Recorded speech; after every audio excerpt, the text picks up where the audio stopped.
रही थी, तब आप थर थर थर कांप रहे थे डर के मारे। जो कालों की भी परम काल है, वो एक माँ के सामने डर रहा है और थर थर कांप रहा है। उस दृश्य को देख करके मैं अचंभित हुई। और वो तो जो है सो है। उसके बाद जब आपके चेहरे पर जो आंखों में जो अंजन किया था, काजल लगाई थी मैया ने, पसीने के कारण से वो मुंह में लथपथ हुआ, तो वो उस समय, और वह जो झांकी है गोविंद, वो ऐसी झांकी है, दुगुनी सौंदर्य आपको बढ़ा दिया उस झांकी ने उस समय। तो मैं चाहती हूँ गोविंद, जब भी मैं नेत्र बंद करूं तो वह रूप, वह स्वरूप मेरे हृदय में हमें ऐसा दिखाई दे, वही दर्शन में करती रहूं, यही मैं चाहती हूँ। भगवान ने कहा कि ये वरदान आपको मैं दे सकता हूँ। इस प्रकार से भगवान ने यहाँ कुंती को सांत्वना दिया है। यहीं पर युधिष्ठिर जी को शोक होता है, मन में संताप पीड़ा रहते हैं। उनको उपदेश के लिए, पांडवों को उपदेश दिलाने के लिए भीष्म पितामह के पास भगवान श्री कृष्ण ले जाते हैं। पितामह भीष्म उपदेश देते हैं पांडवों को, राजधर्म, स्त्री धर्म, मोक्ष धर्म आदि के विषय में, दान धर्म के विषय में उपदेश देते हैं। प्रथम में यहाँ राजधर्म, फिर मोक्ष धर्म,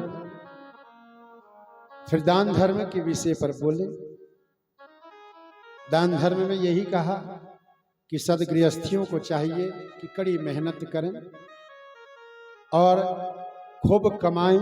कमाई का 10वां हिस्सा भगवत सेवा, भगवत कार्य में दें।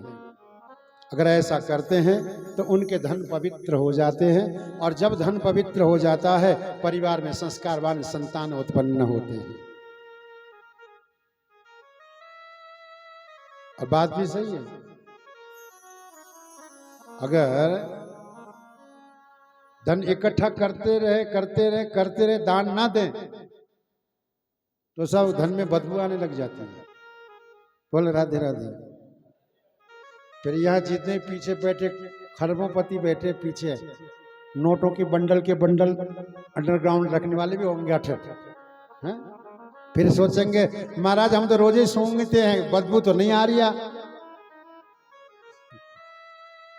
हाँ, बदबू आते हैं। एक बात बताऊं, कुएं में से पानी अगर रोज कुएं के जल को उपयोग में ना लिया जाए तो उसे पानी पीने योग्य नहीं रहता। 1 महीने 2 महीने बाद बदबू आने लग जाते हैं सर।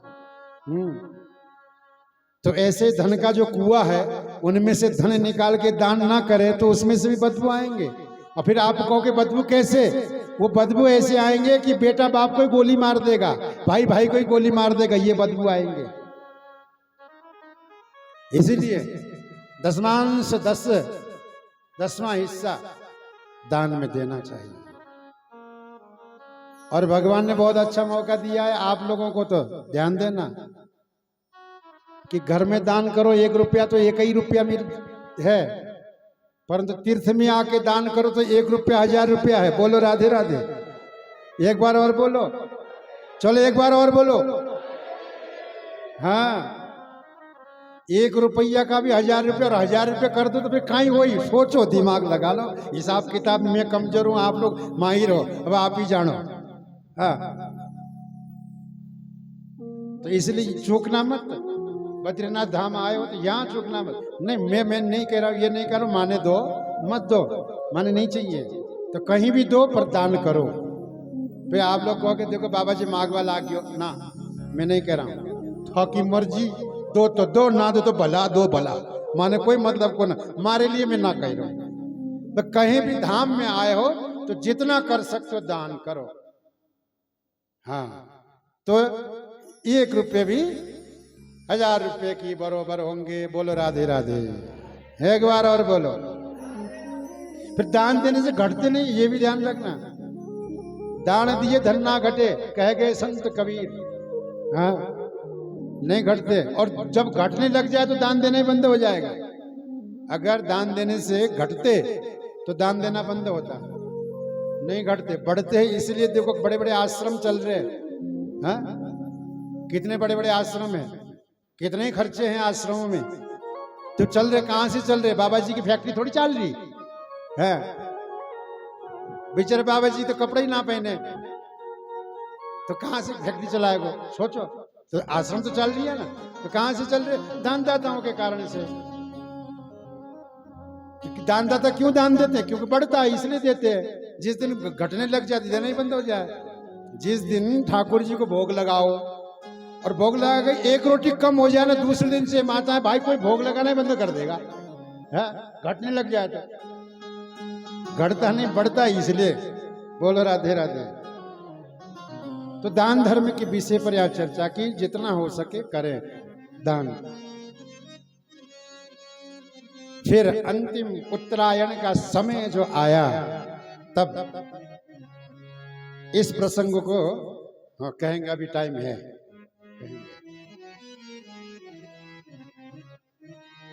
ये प्रसंग बहुत सुंदर है साहब, और मुझे तो बहुत ही अच्छा लगता है ये प्रसंग कि उत्तरायण के समय में भीष्म ने अपने बेटी की विवाह किया।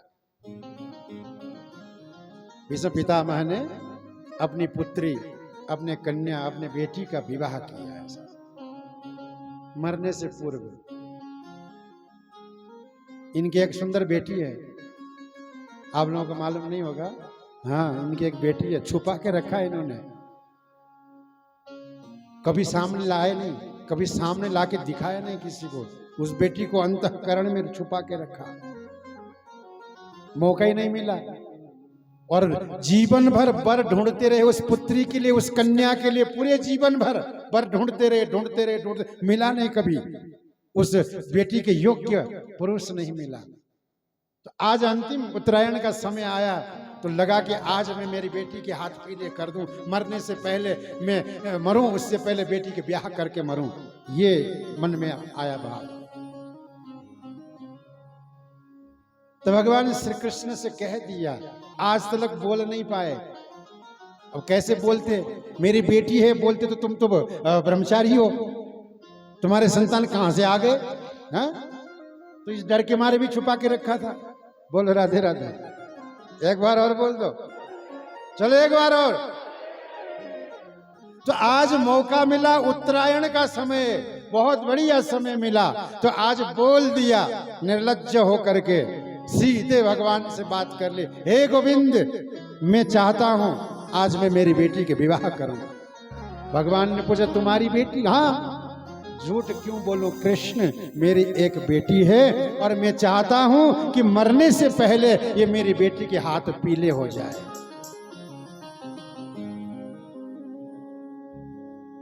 सब लोग स्तब्ध रह गए कि आज तक कभी देखा ही नहीं बेटी। और पितामह कह रहे, झूठ क्यों बोलूं? ये शब्द देखो पितामह की, झूठ काय को बोलूं मैं, मेरी बेटी है और मैं चाहता हूं मरने से पहले मेरी पुत्री के हाथ पीले हो जाए।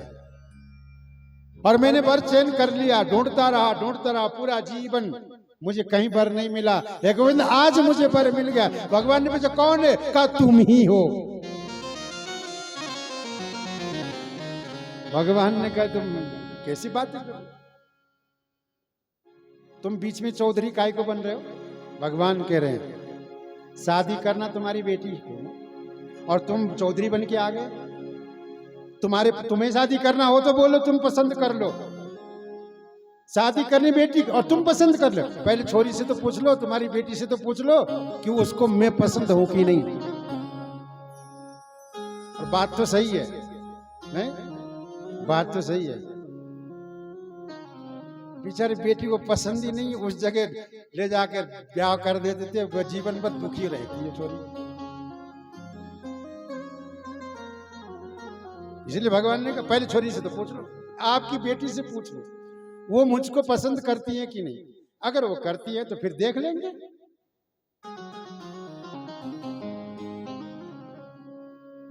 भीष्म पितामह ने कहा, मेरी बेटी आपको पसंद करती है। फिर कहा भगवान ने कि तुम्हारी बेटी ने मुझे कब देखी? अभी तक तुमने छुपा के रखा है, कभी सामने नहीं लाए हो। अब बोल रहे हो कि मेरी बेटी पसंद करती है तुम्हें, तुम्हारी बेटी ने देखी कब मुझे? कहा महाराज देख ली है। और जो बेटी को जो पसंद होता है, जो बर में जो बेटी ढूंढती है, वो चीज तुम में है। जो मां को चाहिए जवाई के अंदर गुण, वो आप में है। जो पिता को चाहिए वो आप में है। जो भाई को चाहिए वो आप में है। और जो समाज को चाहिए वो गुण आप में है। इसलिए मेरी बेटी आपको पसंद करती है। बोले क्या? कहा कन्या वरयते रूपम माता वित्तम पिता श्रुतम बांधवा कूलमिच्छन्ति मिष्टान्नम इतरे जना। कन्या क्या देखती है? देख लो, ये कितनी बढ़िया ढंग से भीष्म पितामह अपनी बेटी के लिए बात भगवान के प्रति रख रहे हैं। कहा कि कन्या वरयते रूपम, कन्या क्या देखती है? कहा कन्या रूप को बरती है। कन्या चाहती है कि मेरा होने वाला पति सुंदर हो, हैंडसम हो, ये चाहती है। कन्या वरयते रूपम। और गोविंद आप सुंदर हो, संसार में आप जैसा सुंदर कोई नहीं है। तमाल पत्रम त्रिभुवन कमलम, आप इतने दिव्य सुंदर आप हैं। तो इसलिए कन्या वरयते रूपम, तो कन्या रूप को बरती है, तो आप रूपवान हो। भगवान ने कहा रूप होने से कुछ नहीं होता, रूप खाने को नहीं देता। बात भी सही है, रूप थोड़ी ना खाने को देता है? सौंदर्य खाने को देगा? नहीं, भगवान ने रूप से भोजन नहीं मिला करे, ये भी तो होना चाहिए। बोले राधे राधे। अच्छा चलो, तुम्हारी कन्या ने तो देख ली रूप को, तुम्हारी माँ, तुम्हारी पत्नी को पूछ लो, बेटी की माँ को, का उसको भी आप पसंद हैं। क्यों? क्योंकि माता वित्तम, माँ क्या देखती है पता है? रुपया देखती है। माँ सोचती है मेरी बेटी ऐसे घर में जाए जिस घर में 10-20 नौकर चाकर काम करते हो, 10-20 गाड़ियां हो जिस घर में, वो घर ढूंढती है माँ। मेरी बेटी रानी की तरह रहे, ये माँ की चाहना रहते, लालसा रहते। इसलिए माता वित्तम। तो गोविंद आप तो समस्त धन के अधिपति मालिक ही तुम ही हो, तुम्हारे पास कमी नहीं, राजा हो तुम। चलो धन भी हो गया। और पिता श्रुतम, पिता क्या देखते हैं? देखो कन्या रूप को बरती है, कैसा भी हो चलेगा, रूपवान होना चाहिए, ये कन्या की भाव है। माँ धन को देखती है, धनवान होना चाहिए। और बाप पिता क्या देखते? का पिता श्रुतम, पिता कहते हैं कोई बात नहीं, काला हो, कलुटा हो, जलमुआ हो, कैसा भी हो, लंगड़ा हो, लूला हो, चलेगा, कोई टेंशन नहीं। और माँ कहते हैं चाहे कैसा भी हो, धनवान हो। और बाप कहता है चाहे कैसा भी हो, धन हो तो भी, ना हो तो भी, कैसे भी, कुछ भी हो चल जाएगा, परंतु पढ़ा लिखा बुद्धिमान होना चाहिए, श्रुतवान ज्ञानवान होना चाहिए। अगर बुद्धिमान ज्ञानवान पढ़ा हुआ विद्वान है तो अपने आप धन वैभव ऐश्वर्य पीछे पीछे दौड़ते आएंगे, कोई टेंशन नहीं। पढ़ा लिखा होना चाहिए, श्रुतवान ज्ञानवान होना चाहिए। ये पिता देखते हैं, पिता श्रुतम। और बांधव क्या, भाई क्या देखते हैं? बांधवा कूलमिच्छन्ति, भाई लोग कुल देखते हैं, क्योंकि माता पिता के 100 साल 100 वर्ष के बाद बहन को लेना देना सब कुछ किसको? भाई को ही करना है। तो भाई कहता है कुल में कोई दाग नहीं लगा हो, ऐसा कुल देखना। भाई लोग कुल देखते हैं। और ये पड़ोसी क्या देखते हैं? ये पड़ोसी भी तो कुछ देखते ही होंगे। तब कहा मिष्टान्नम इतरे जना, ये पड़ोसी अड़ोसी ये अन्य तो क्या करते हैं? अरे जल्दी करो शादी, बेटी की लड्डू खाने को मिल जाएंगे।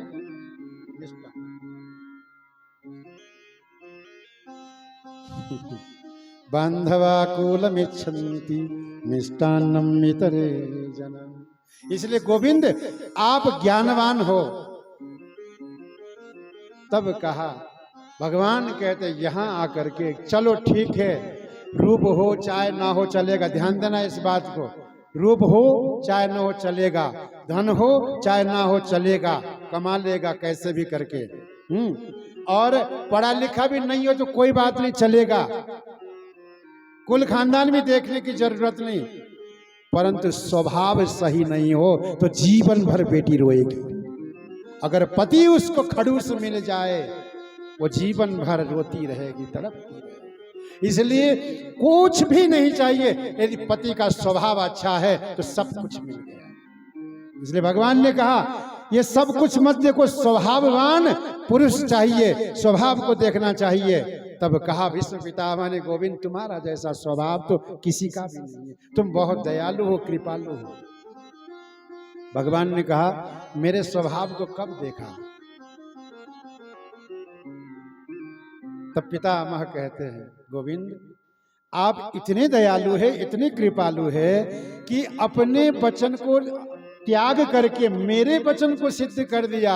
यानी मेरी प्रतिज्ञा को पूर्ण करने के लिए आपने अपनी प्रतिज्ञा तोड़ डाली। आप जैसे दयालु कौन हो सकता है साहब? आप दया के सागर है, आपका स्वभाव बहुत अच्छा है। फिर कब की बात?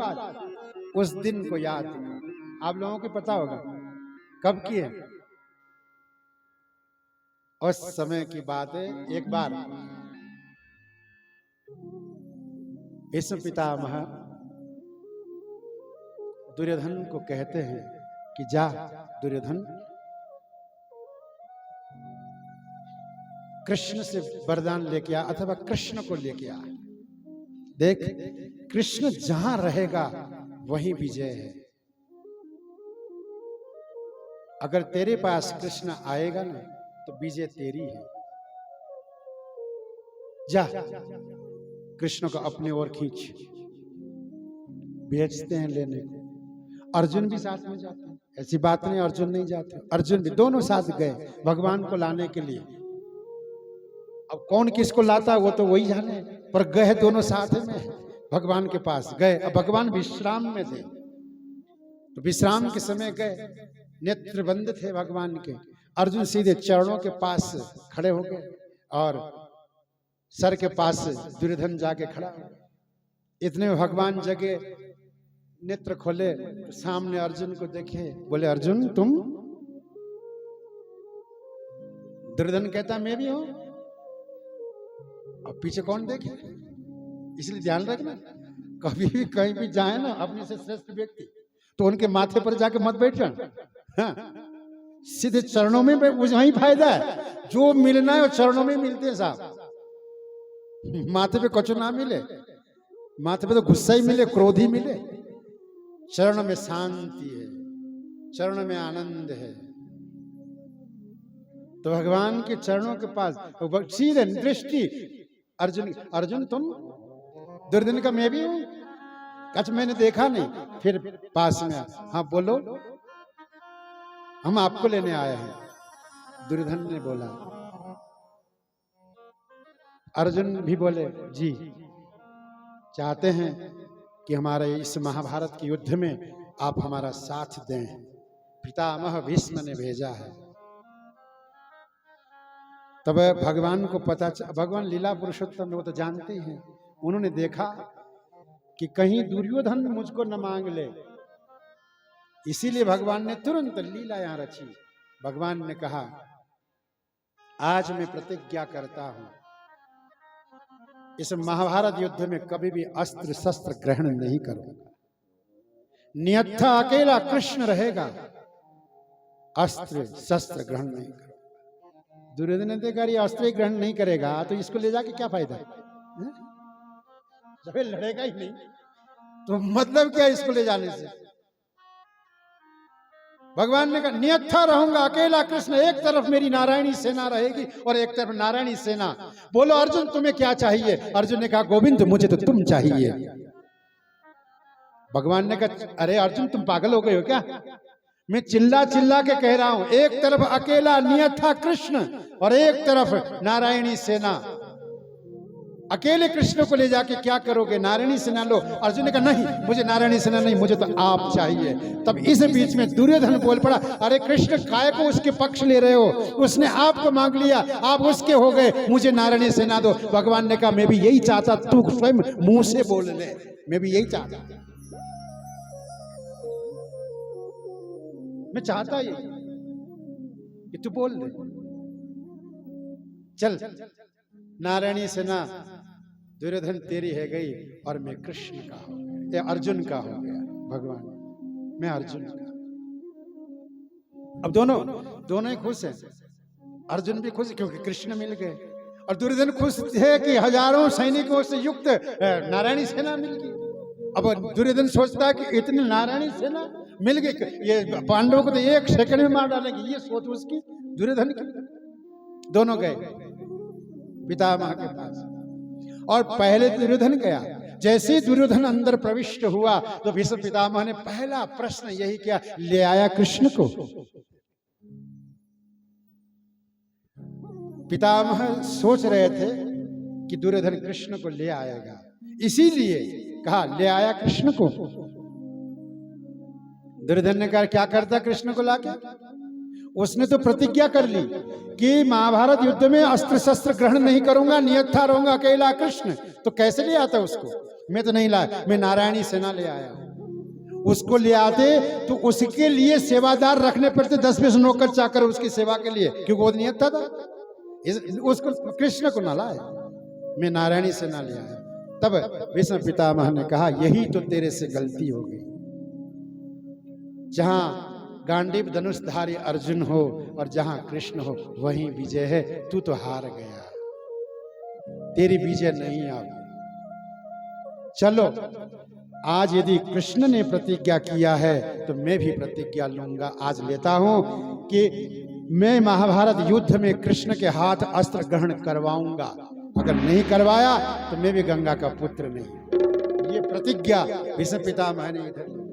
एक ने कहा अस्त्र ग्रहण नहीं करूंगा, भगवान कह रहे, और भक्त कह रहे भगवान के हाथों अस्त्र ग्रहण करवाऊंगा, नहीं तो गंगा पुत्र नहीं कहलाऊंगा।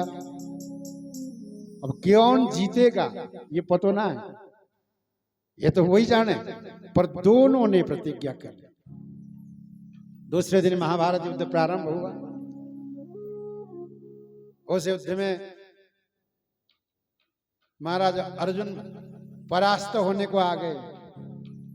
भीष्म पितामह ने बाण ऐसे बरसाए, अर्जुन के कवच नीचे गिर गए, भगवान को सहन न हुआ। भगवान ने कहा कि ये मार ही देंगे आज भीष्म पितामह अर्जुन को निपटाने की तैयारी में है, डर गए। भगवान ने कहा अब कुछ करना पड़ेगा, अब कुछ करना पड़ेगा। फिर बाणों के ऊपर बाण, बाणों के ऊपर बाण, अभी तक किसी की प्रतिज्ञा पूरी नहीं हुई, खूब बाण बरसाए।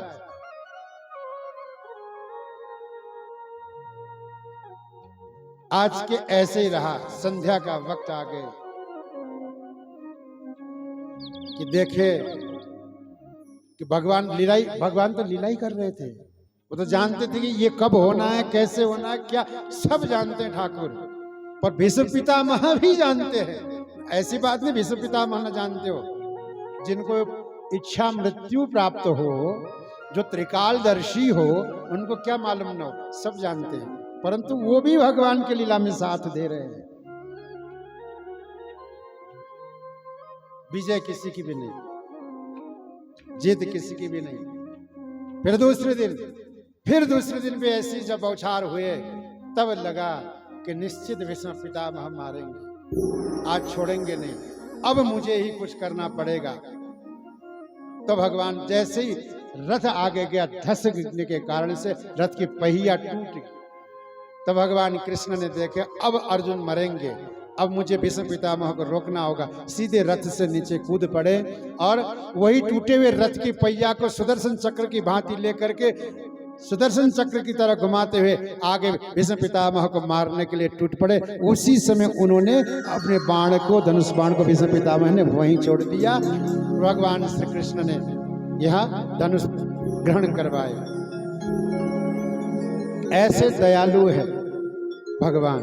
और इसी में कहानी आती है कि जब पितामह भीष्म के बाण के द्वारा अत्यंत जब चोट पड़ा अर्जुन को, तो भगवान श्री कृष्ण से रहा नहीं गया। और दूसरे दिन की जब युद्ध हुए, उस युद्ध में भी जब ज्यादा ही कष्ट हुआ और कुछ कौरवों के सैन्य जब खत्म हुए, तब दुर्योधन को बड़ा ही दुख हुआ। तो दुर्योधन ने भी भीष्म पितामह को चिढ़ाया, कहा कि तुम हमारे सेनापति होते हुए भी हम हार रहे हैं, इसका मतलब तुम हमारे पक्ष न लेकर के पांडवों के पक्ष ले रहे हो और उन्हीं को विजय दिला रहे हो। अगर ऐसा नहीं है तो तुम प्रतिज्ञा ले लो कि कल के सूरज उगने के बाद सूर्यास्त से पहले पहले पांडवों को मार दूंगा। जिस दिन आप प्रतिज्ञा लोगे तब मैं मानूंगा कि आप हमारे पक्ष में हैं। क्योंकि दुर्योधन विश्वास नहीं करता, भय है ना, डर है। जहां डर होता है वहां विश्वास नहीं होता। इसीलिए आज पितामह ने भी प्रतिज्ञा कर ली, चल तू कहता है मेरे बाण लेने से अथवा मेरी प्रतिज्ञा करने से तुझे विश्वास होते हैं, तो आज मैं प्रतिज्ञा लेता हूं, कल सूर्यास्त से पूर्व पूर्व इन्हीं 5 बाणों से पांडवों का मैं वध कर डालूंगा। ये भीष्म पितामह ने प्रतिज्ञा ली।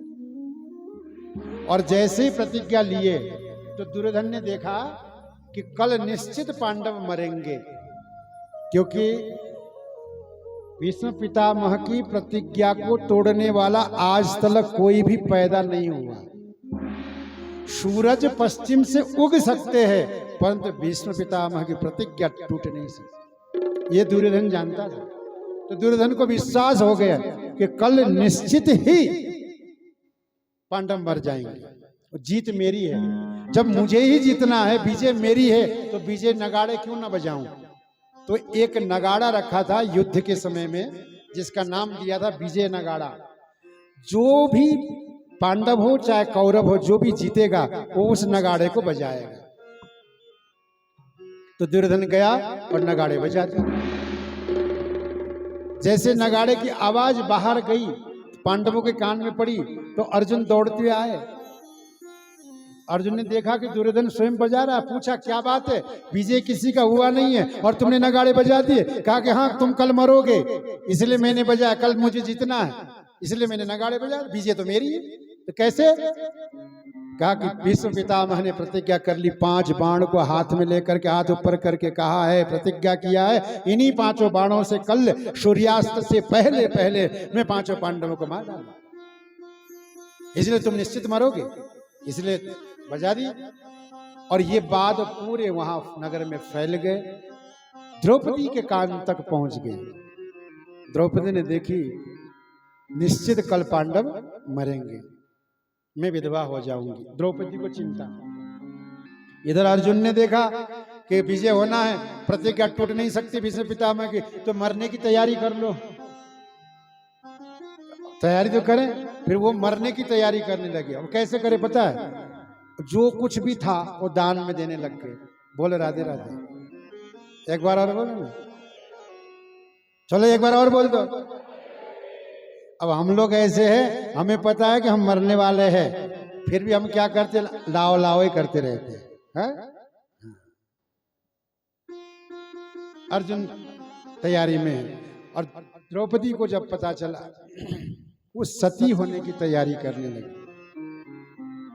द्रौपदी ने सोची कि मैं विधवा नहीं होना चाहती, मैं सती होना चाहती हूँ। गई जंगल में, एकांत जंगल में गई, वहां सुंदर चीता सजाया और चीता सजा करके सती होने के लिए चीता के ऊपर लेट गई। और जैसे अग्नि प्रज्वलित करने लगे, इतने में भगवान को पता चला कि सती होने जा रही द्रौपदी। दौड़ते भगवान श्री कृष्ण आ गए और बोले भाभी जी राम राम।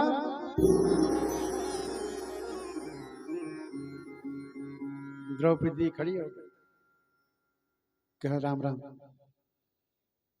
ये क्या कर रही है? अच्छा देखो, भगवान ऐसे अनजान बने हैं यहाँ कि मानो कि इनको कुछ पता ही ना हो, और पूछते क्या कर रही हो? द्रौपदी ने कि जैसे ऐसे अनजान जानी जान हो फिर भी अनजान बन रहे हो, क्या तुम मेरे मुंह से सुनना चाहते हो? कहाँ बताओ ना, कर क्या रही हो? बोले सती होने जा रही हो। बोले क्यों? कल पांडवों को भीष्म पितामह मार डालेंगे, वध कर डालेंगे, इसलिए मैं चाहती हूँ कि विधवा न हूं, मैं सती होना चाहती हूँ। तो सती की तैयारी कर रही हूँ, सती होने की। भगवान भी कम नहीं है। भगवान ने बहुत अच्छा काम कर रही हो तुम तो, बहुत बढ़िया है, सती बन जाओगी, तुम्हारे पूरे कुल के जितने सब तुम्हारी पूजन करेंगे, सती माता सती माता सती माता करके। करते हैं ना आप लोगों की सती माता तो होगी कि होती है सबके, सब पूजन करेंगे। बहुत बढ़िया, सती होना चाहिए। लकड़ी कम हो तो और ला दूं क्या? भगवान ने कहा, द्रौपदी कहती है कि देखो कृष्ण मेरे ऊपर क्या बीत रही है और तुम्हें मजाक सोच रही है। भगवान का मैं मजाक थोड़ी कर रहा हूं, सही तो कह रहा हूं, लकड़ी कम हो तो ला देता हूं।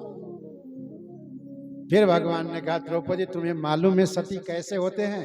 सती होने की एक विधान है, एक नियम है, एक परंपरा है। जिस नियमों को परंपराओं को अलग हट के तुम कार्य कर रहे हो, नहीं ऐसे नहीं होते, विधि विधान से करो। बोले कैसे विधि? सती होने के लिए सबसे पहले तो ओपटन लगा के स्नान किया जाता है, फिर 16 श्रृंगार किया जाता है, फिर उसके बाद अपने ही कुल के बड़े बुजुर्ग से आशीर्वाद लिया जाता है, फिर उसके बाद चीता का पूजन करके चीता के ऊपर लिट करके अपने पतिदेव की चरणों का ध्यान करते हुए अग्नि प्रज्वलित करके अपने शरीर को नष्ट किया जाता है। ये सब तुमने किया? द्रौपदी ने कहा देखो स्नान है गए, 16 श्रृंगार है, बस बाकी रह गया आशीर्वाद का। एक काम करो कृष्ण तुम ही दे दो, तुम सामने हो। तो भगवान ने कहा देवर का आशीर्वाद भाभी को काम नहीं करता। करता कि नहीं करता? नहीं करता नहीं, मुझे पता नहीं इसलिए पूछ रहा हूं। बोले कि देवर का आशीर्वाद भाभी को काम नहीं करता। और दूसरी बात कि अपने ही कुल के बड़े बुजुर्ग से लेना, मैं तुम्हारे कुल का नहीं हूं और मैं तुम्हारा देवर करता हूं। द्रौपदी कहता चलो कुछ भी हो, चाहे किसी से भी दिलाना, मुझे आशीर्वाद दिला दो, जल्दी जल्दी सती होना है। भगवान ने कहा ऐसे नहीं, पहले श्रृंगार करते हैं, जाओ 16 श्रृंगार करिए आओ। श्रृंगार करके आई, 16 श्रृंगार, कुछ गड़बड़ था तो भगवान ने अपने हाथों से श्रृंगार कर दिए। जब पूर्ण रूप से श्रृंगार, और श्रृंगार करते करते करते करते चिंतन किसका किया भगवान ने मालूम? भानुमति का। भानुमति कौन है ध्यान में है आपको? दुर्योधन की पत्नी, दुर्योधन की पत्नी भानुमति। चिंतन भानुमति का करके द्रौपदी को भानुमति जैसा ही बना दिया। देखो लीला ठाकुर की, अपने हाथों से श्रृंगार करके भानुमति की तरह बना दी, और स्वयं भानुमति की दासी बन गए। खुद ने भी घूंघट काट ली, बोलो राधे राधे, एकदम दासी बन गए साहब भानुमति। और बोले चलो अब आशीर्वाद लेते हैं। द्रौपदी को लेकर के जा रहे हैं। द्रौपदी ने जो चप्पल जूता जो पहने थे उसकी आवाज आने लगी, तो भगवान ने कहा उतारो इसको। उतार दिया। उसी जूते को बांध करके अपने पीताम्बर के कोने से कस के बांध करके बगल में दबाने लगे। तो द्रौपदी अरे ये क्या कर रहे हो मेरी जूती? कहा चुप चुप चुप, आवाज कर रही है, चलो चुपचाप। आगे ले गए। देखो लीला ठाकुर की कृपा, देखो भक्तों के ऊपर क्या नहीं करते भगवान है? आगे बढ़े और कहां ले गए मालूम है? भीष्म पितामह के पास, जो उनके कुल के बड़े बुजुर्ग, वही उन्हीं के पास आशीर्वाद के लिए। और जैसे ही भीष्म पितामह के शिविर के बाहर पहुंचे तो दरवाजे पर चौकीदार को देख लिया, भगवान डर गए। भगवान ने देखा अब इनको तो भेज दूंगा द्रौपदी को, अब मैं जा रहा हूं, मान लो ठहरो, कह दी तुम कौन हो पूछ ली और घूंघट हटा ली तो पोल पट्टी खुल जाएगी। ये डर रहे ठाकुर। उन्होंने देखा अब मुझे वहां तक जाना उचित नहीं है, मुझे बाहर ही बैठने में फायदा है, मैं अंदर नहीं जाऊंगा। भगवान ने सोचा, इसलिए द्रौपदी को आगे कर दिया, जाओ तुम पितामह के पास जाकर के आशीर्वाद लेके आ जाना, उनके चरणों में अपना मस्तक रख देना और वो आशीर्वाद देंगे और आशीर्वाद लेके आ जाना। और खुद बाहर ही खड़े रहे, गए नहीं। किसी का भी नहीं बड़ा सुंदर कहा है, खुद तो बाहर ही खड़े रहे, भीतर भेजा पांचाली को। खुद तो बाहर ही खड़े रहे, भीतर भेजा पांचाली को। बोले यतिवर बाबा के चरणों में अपना मस्तक रख दो। अर्धरात्रि की बेला में भीष्म की लगी समाधि थी। अर्धरात्रि की बेला में भीष्म की लगी समाधि थी। मन प्रभु चरणों में लीन, उस जगह कोई न व्याधि थी, उस जगह कोई न व्याधि थी। द्रौपदी ने जाकर शीश रखा चरणों में भीष्म पितामह के। द्रौपदी ने जाकर शीश रखा चरणों में भीष्म पितामह ने। चरणों में कौन झुका देखो, बाबा भीष्म एकदम चौंके। देखा एक सधवा नारी चरणों में शीश झुकाती है। देखा एक सधवा नारी चरणों में शीश झुकाती है, जिसके तन की रंगीन साड़ी सधवापन दर्शाती है। रंगीन साड़ी द्रौपदी ने नहीं पहनी थी पहले, उस महाभारत के युद्ध काल में रंगीन नहीं पहनी। आज भगवान ने जानबूझ के 16 श्रृंगार कराया रंगीन साड़ी में। अगर मान लो रंगीन साड़ी नहीं होती तो भीष्म पितामह को पता चलता कि ये भानुमति नहीं, ये द्रौपदी है।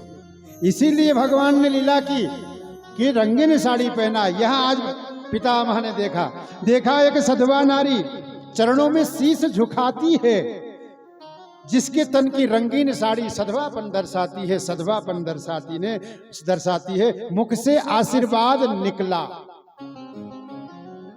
अब आशीर्वाद क्यों निकला? क्योंकि पितामह को लगा अभी कुछ समय पूर्व दुर्योधन ने मुझे कहा था, चिढ़ाया था, तो मैंने पांडवों को वध करने की संकल्प लेकर के प्रतिज्ञा लिया था। हो न हो मानो दुर्योधन ने अपनी पत्नी भानुमति को मेरे पास आशीर्वाद के लिए भेजा होगा। यह सोच करके, भानुमति समझ करके भीष्म पितामह के मुख से आशीर्वाद निकला। मुख से आशीर्वाद निकला, अखंड सौभाग्यवती भवतु बेटी। क्या निकला? मुख से आशीर्वाद निकला, अखंड सौभाग्यवती भवतु बेटी। तेरे हाथों से मेहंदी का रंग कभी छूटे ना बेटी। सौभाग्य तुम्हारा अचल रहे, सिंदूर से मांग न खाली हो, पर देता हूं यह बेटी, तुम वीर कुमारों वाली हो, तुम वीर कुमारों।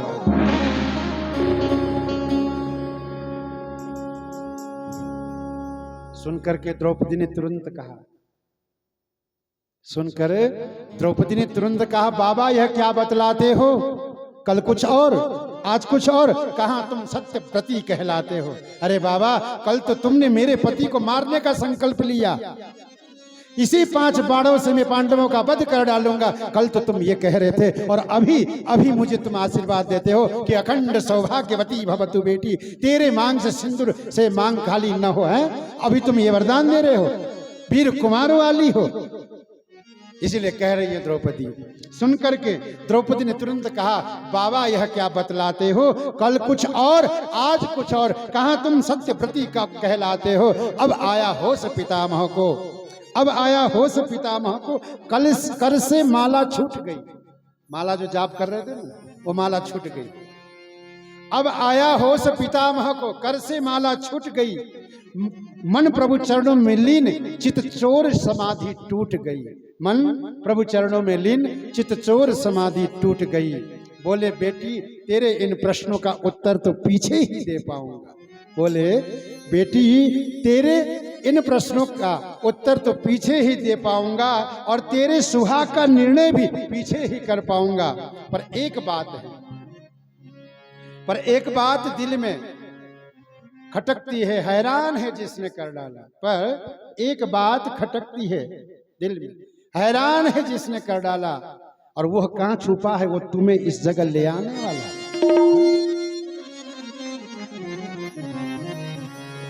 कहां छुपा? क्योंकि बेटी मैं जानता हूं तुम अकेली तो नहीं आई हो, तुम आ नहीं सकती, क्योंकि तुम कुलीन घर की नारी हो, परंपराओं में जीती हो, कुशल गृहिणी हो।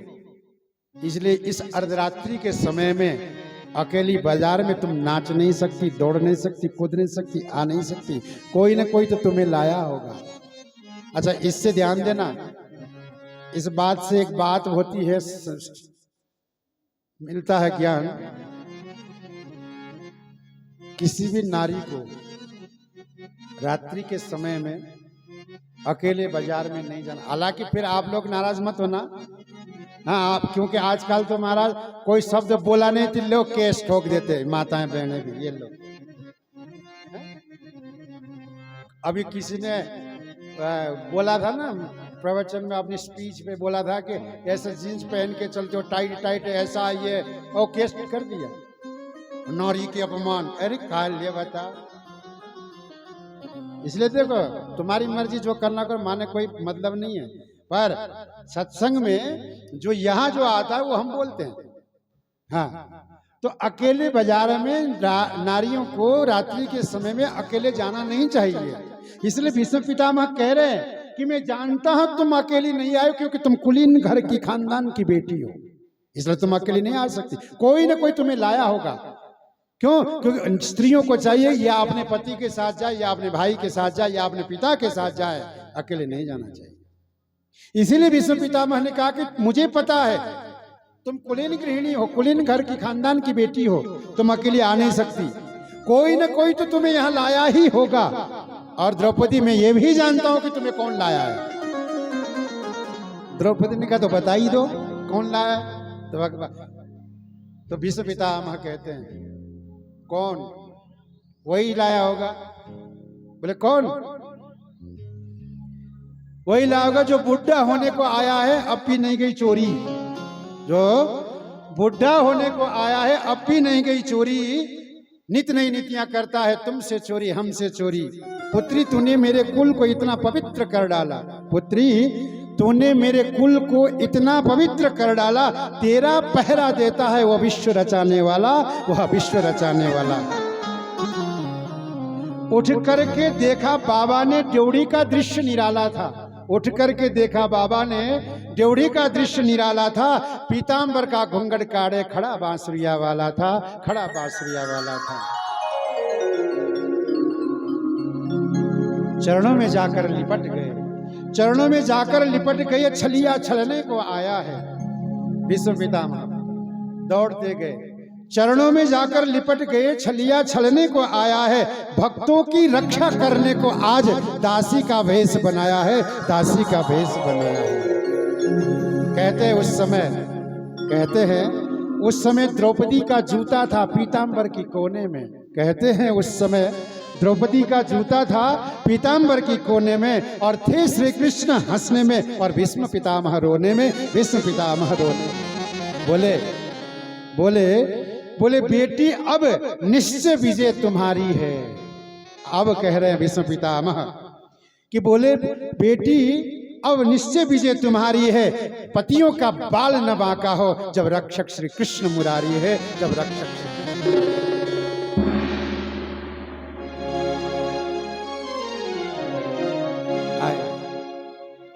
वरदान मिला, आशीर्वाद प्राप्त कर। देखो पहले प्रतिज्ञा भी ली और प्रतिज्ञा की रक्षा भी भीष्म पितामह ने आशीर्वाद को देकर के पूर्ण कर दिया है?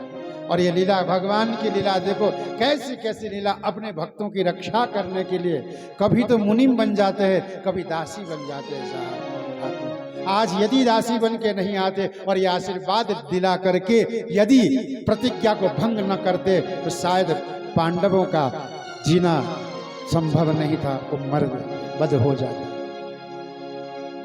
दूसरे दिन युद्ध हुआ, आपने सुन ही लिया कि उस युद्ध में भगवान ने शस्त्र ग्रहण किए और भीष्म पितामह ने उन अपने बाण, धनुष बाण को नीचे रख दिया और चरणों में लिपट गए और बोले कि गोविंद, तुमने मेरी प्रतिज्ञा को रक्षा करने के लिए अपनी प्रतिज्ञा तोड़ डाले, इसलिए गोविंद तुम्हारे जैसा दयालु इस संसार में कौन हो सकता है। इसलिए गोविंद, मैं चाहता हूं कि मेरी बेटी से तुम विवाह कर।